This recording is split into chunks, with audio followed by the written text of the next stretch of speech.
In the past 2 weeks, President William Ruto has mainly toured ODM strongholds in what is now being seen as an attempt to rally the Nyanza and Coast regions behind him in preparation for the 2027 general elections. Ruto has been to Kisumu, which is former ODM leader Raila Odinga's backyard, Taita Taveta, as well as Kilifi. And the only times he has not been in either Nyanza or the coast, the president has been in Kajiado and Machakos, which have also overwhelmingly supported Raila in the past. Could this be a coincidence? So is the president going for Raila's strongholds, having sensed that the Mount Kenya region is slipping through his fingers after the impeachment of his former deputy, Rigathi Gachagua? NTV's political affairs reporter David Muthoka interrogates. On Tuesday last week, President William Ruto returned to Kondele at the heart of Kisumu County, where for years Ruto had unofficially been banned by residents from ever stepping foot. In 2021, for example, his convoy was torn, with most of his campaign vehicles fleeing with either shattered windscreens or damaged side mirrors.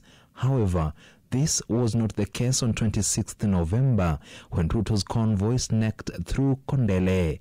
A sea of residents greeted the president, and what was once enemy territory embraced the head of state as if he was the biblical prodigal son. Mimi nilisimama hapa Kondele, nikasema siku moja nilisaidia Agwambo, na safari hii yeye amerudisha mkono, amenisaidia mimi.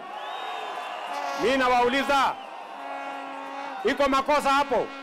After leaving Kondele, the president has been to more predominantly opposition zones in what now seems as an attempt to raid the traditional strongholds of Raila, who is vying for the African Union Commission chairperson seat with Ruto's blessings and financial backing.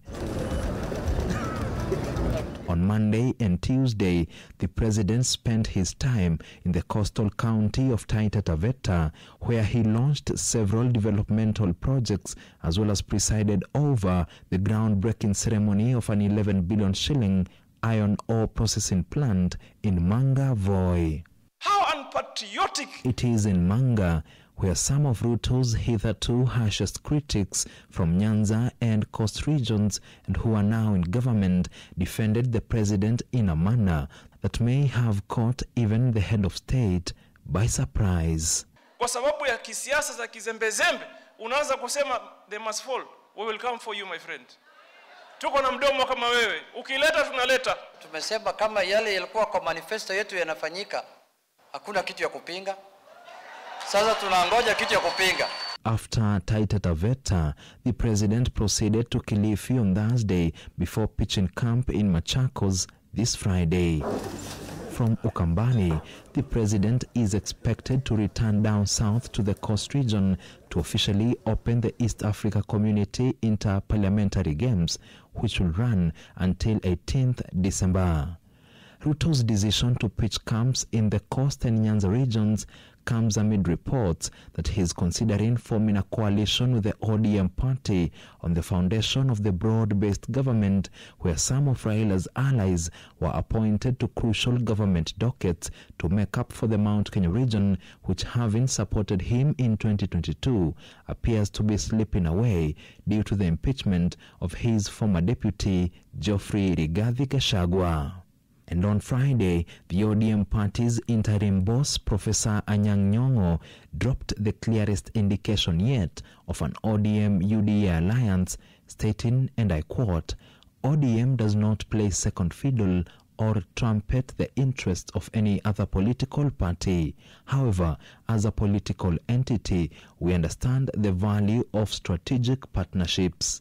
Nyong'o continues, and I quote, "From time to time, we may choose to form alliances and other coalitions with other parties or groups that align with our objectives and vision for Kenya." Nyong'o's statement was followed by this statement from Energy Cabinet Secretary Opiyo Wandayi, who is among beneficiaries of the plum cabinet positions given to ODM, which says, and I quote, "We are not ashamed. We have no regrets whatsoever and have no apologies for having made a conscious decision to work from within government under the leadership of our leader, Raila Odinga. The ODM party is still part of the opposition Azimio coalition, but has constantly been criticized by other parties in the coalition of abandoning the opposition to work with the government. David Muthoka, NTV, Nairobi. The government, through the principal